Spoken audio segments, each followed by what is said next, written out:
what you're seeing is really only about 0.5% of the rubble that was and debris that was removed from the World Trade Center site. So it's less than 1% of the physical remains of the site. You know, here were these two vertical cities, and you are seeing the kind of, wounded horizontal victims in a way, just lying down. I think people are very struck by the horizontality of it. This is an incredible piece because this is cold compression. We've been having this debate back and forth just about being very careful, although we recognize the kind of awful beauty of some of this steel and some of the what we see, that we want to make sure that we're not falling into the trap of making aestheticizing relics of this tragedy and also not presenting it as an art museum might, by putting it on some kind of venerated pedestal. Some of the planters were on the Church Street side and did survive, as did some of the original benches. We're actually thinking possibly of bringing some of the benches back for the more contemplative areas of the museum.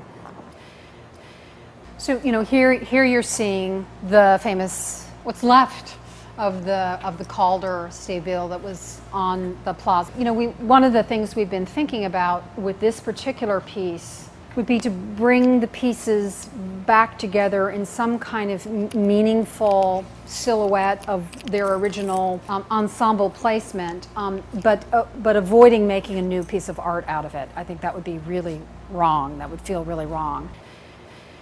I think there were 1,800 vehicles that were first, rescue equipment. And this is a piece that is almost definitely going to come back. If you just look inside, you can see this most likely will be an encased object, because even though we're 99.9% confident that there's nothing coming out of there that is in any way going to be an irritant, we just want to, the public won't necessarily believe us, so we actually believe we need to encase this particular object. Some of the men who drove these vehicles to the World Trade Center site, who survived, had no idea their vehicle had ever been preserved for potential museum use. And we're discovering in making very gentle overtures, some of them are still so traumatized they don't want to talk. And this is the case with the two EMS guys who drove this particular ambulance. The reason we think this truck is very powerful is because the kind of bifurcation of, if you look to the left, it looks virtually unharmed. If you look to the right, it's obviously been distressed and damaged. And literally for us, it's the quirk of fate that day. You turned left, you lived, you turned right, you died. The taxi cab, we actually were able, through the Taxi and Limousine Commission, ultimately to locate who the driver was. He was a Polish gentleman. He survived. He was so traumatized, he left and moved back to Poland.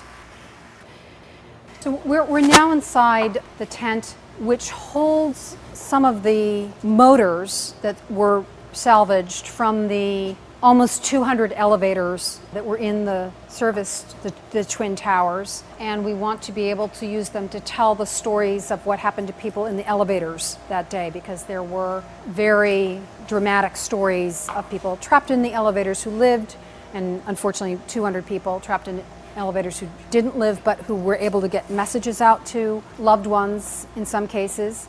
Then we're also seeing, components of the antenna from the North Tower. Most likely this particular piece, which sort of looks like the Mercury space capsule, will come back to that same part of the museum where we're trying to include some of these big ambivalent objects. Warner Brothers store, we had found that this sign was just kind of an incredible survival. That's all, folks,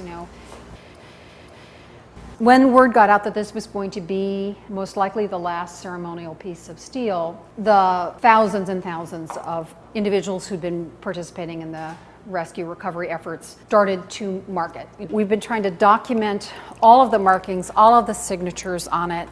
There may be as many as, by the time you get down to the bottom where the volunteers came onto the site and began to sign, as many as 1,000 signatures. We've been trying to selectively go into these different communities and do oral histories to find out, what motivated you to mark the column, what did it mean to you, but then kind of pull their stories out from there. And it's been really fascinating.